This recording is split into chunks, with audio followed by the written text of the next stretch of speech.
Who are you? Where am I? Where's Adam? Take it easy, okay? Oh. Adam is with my wife. Look for yourself. Dim down. Look, he's playing there. He's a brave little kid. He went to the toughest part of town to get to us. Told us what happened. What is psycho? You're lucky to be alive. I mean, it didn't kill you. Alhamdulillah. I hope this fits you well.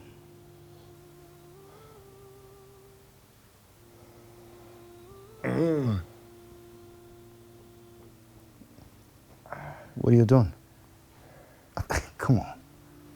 Keep that. You're my guest. Come on. Dinner's ready. My name is Rahim.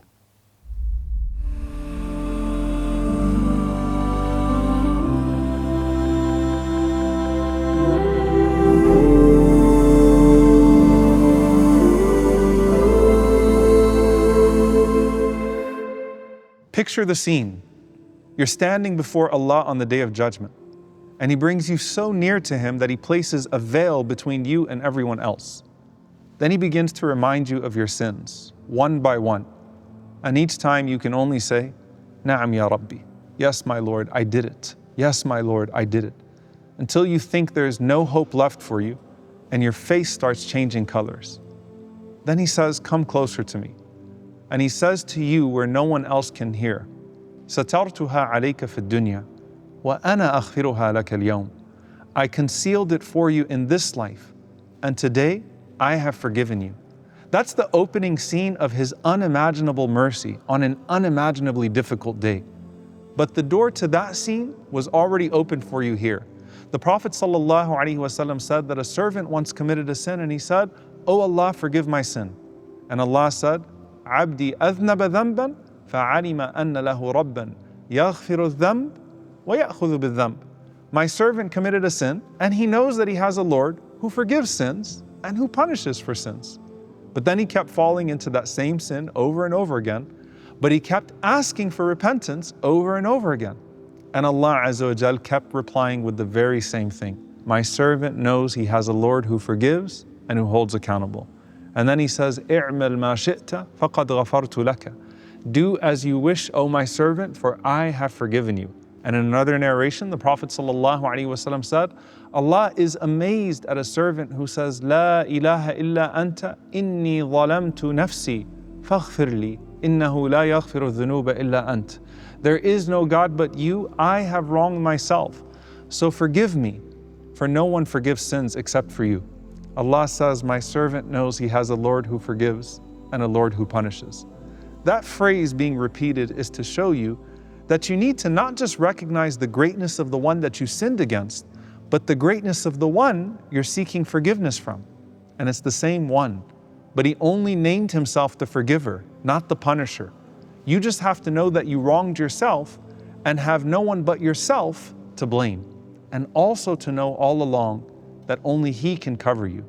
The root of the word maghfirah means to cover and protect. So when you ask for forgiveness, you're not just asking Allah to erase what happened, you're asking Him to cover it and protect you from its consequences. And that covering extends to both this life and the next. He covers your sins in this world so that others can't humiliate you for them. And He covers them in the hereafter so that you're not exposed and punished when everyone will be desperate for mercy. That's why mighfar, which is from the same root in Arabic, means a helmet, armor that shields your head and protects you. Because forgiveness is armor. When you've wounded yourself, Allah doesn't just heal the wound, He builds protection around you so that you don't break from that place again. Think of the mercy in that. You sinned against Him, and then He protects you from being humiliated for it. When we as human beings are hurt by others, what do? We sometimes want others to hear about the pain that was caused to us. So we want to say to someone else, see what that person did to me? But Allah shields you because He doesn't need validation from anyone else to feel heard. He doesn't get pleasure out of your subsequent pain. Not only that, He turns the sins on your scroll into good deeds, just as He promised. فَأُولَٰئِكَ يُبَدِّلُ اللَّهُ سَيِّئَاتِهِمْ حَسَنَاتٍ. that verily Allah will replace their evil deeds with good. And the Prophet ﷺ said that on the Day of Judgment, the same person whose face was changing colors out of doom starts to get so excited as he sees Allah cover his sins and change them into good deeds, to the point that he would say, Ya Allah, the angel forgot to write down some of my sins. And before the dark ink on your scroll is turned into light on that day, He covers the dark spot on your heart with light in this life.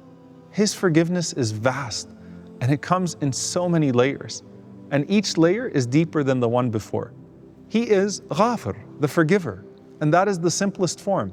A single sin is met with guaranteed forgiveness when you repent. Ghafir al-dhanb wa qabil at-tawb, the forgiver of sin, the acceptor of repentance.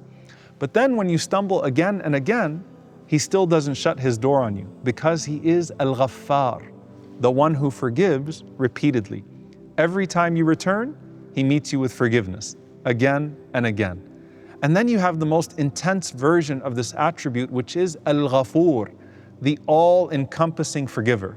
And subhanAllah, even though this is the most intense form of forgiveness, it's actually the most frequently mentioned of the names in the Qur'an. And one of the wisdoms of that is because of how frequently we sin. Now you may be thinking, what's left after Al-Ghaffar, who repeatedly forgives? The key distinction between Al-Ghaffar and Al-Ghafur is that Al-Ghaffar is the oft forgiving, which emphasizes the quantity of forgiveness. Al-Ghafur is the all forgiving, which emphasizes the quality of forgiveness. Allah's ability to forgive sins, no matter how big they may be. Allah says, "O my servant, if you brought me an earth full of sins without associating a partner with me, I would meet you with an earth full of forgiveness. وَلَا أُبَالِي, and I would not mind." But Al-Ghafur has yet another implication in its intensity. The scholars say that Al-Ghafur forgives sins you did not even realize that you committed in the first place. The seen and the unseen sins, the obvious and the subtle sins, even the sin of shortcoming in your obligations. So when you commit sins in the general sense, you make istighfar in the general sense. And Allah subhanahu wa ta'ala bathes you in this river of forgiveness, and you never have to worry about the stains from the sins that you accidentally spilled on yourself. Al-Ghafir forgives the initial sin. Al-Ghaffar forgives the repeated sins. Al-Ghafur forgives the biggest sins you thought would ruin you and the ones that you couldn't even recall. But then beyond that, At-Tawwab, the acceptor of repentance, calls you back to Him. And that may have been the point of your sin all along. The Prophet ﷺ said that if you did not sin, Allah would replace you with the people who would sin and then seek His forgiveness so that He could forgive them. Because sometimes a sin that brings you closer to Allah is better than any good deed, because it becomes the catalyst to your deep relationship with Him. Sin isn't always disqualification. Sometimes it's an invitation.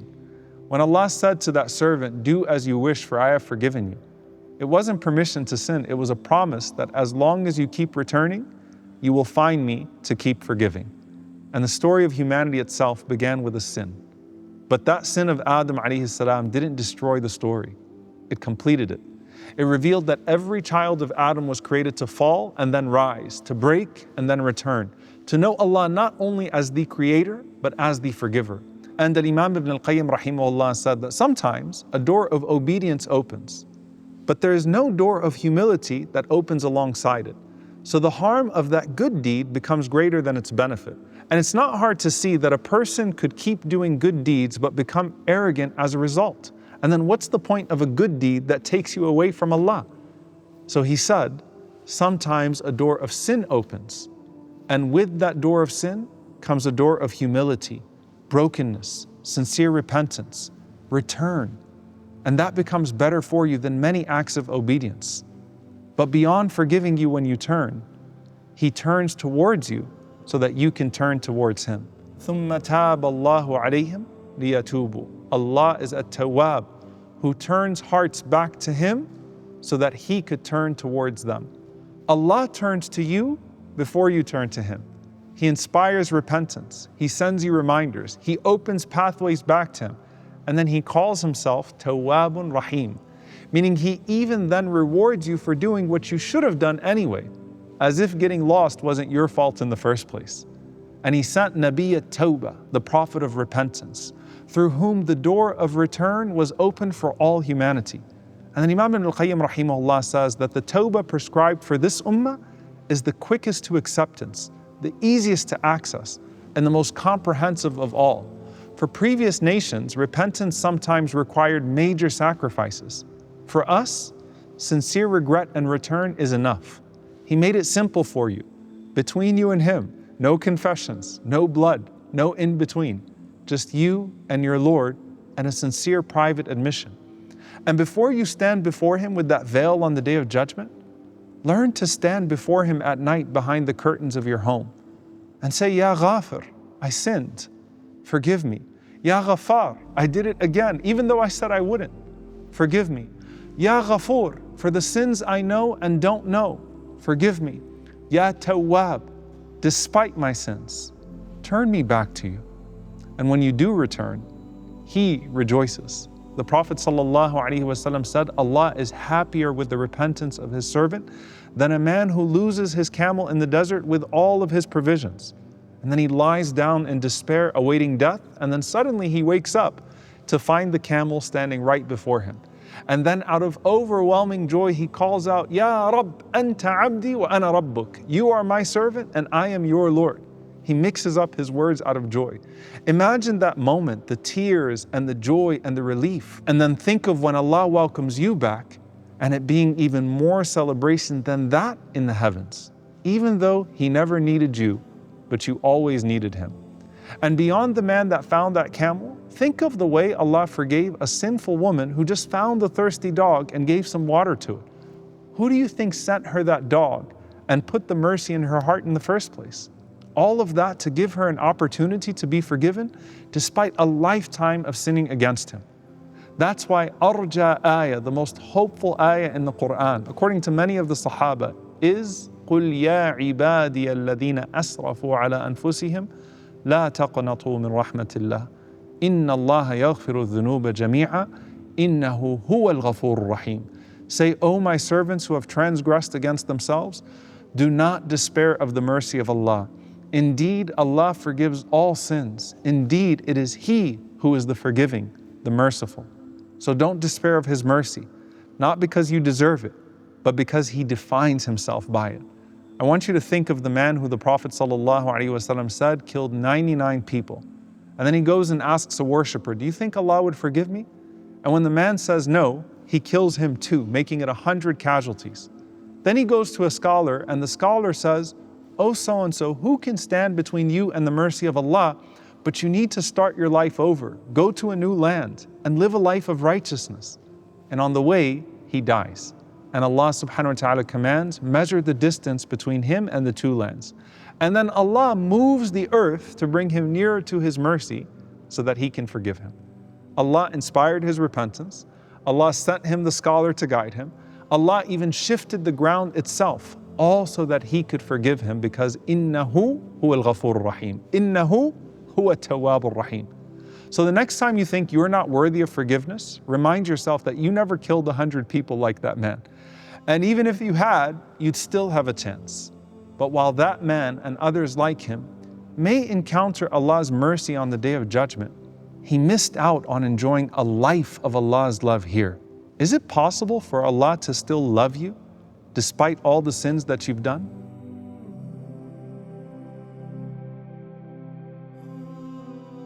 Ya Ghafir, forgive me for every single sin I've ever put forth. Cover me in this life and the next, and don't let shame keep me from returning to you. Ya Ghaffar, for every time I fall and rise again, meet me with another chance. Let my heart grow softer with every repentance, and my view of the door of your mercy only grow wider. For you have never tired of forgiving me, despite my constant sins.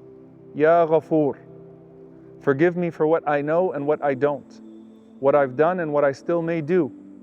Wash away every hidden trace of my wrongdoing and turn the stains of my past into light on my scrolls. Reach me with your forgiveness even in the holes that I've dug for myself. Ya Tawwab, turn towards me so that I may turn back to you, and call me back every time I drift. and accept me every time I return. Make repentance my constant companion, and joy and Jannah my reward in finding you again. وَلِلَّهِ الْأَسْمَاءُ الْحُسْنَى فَادْعُوهُ بِهَا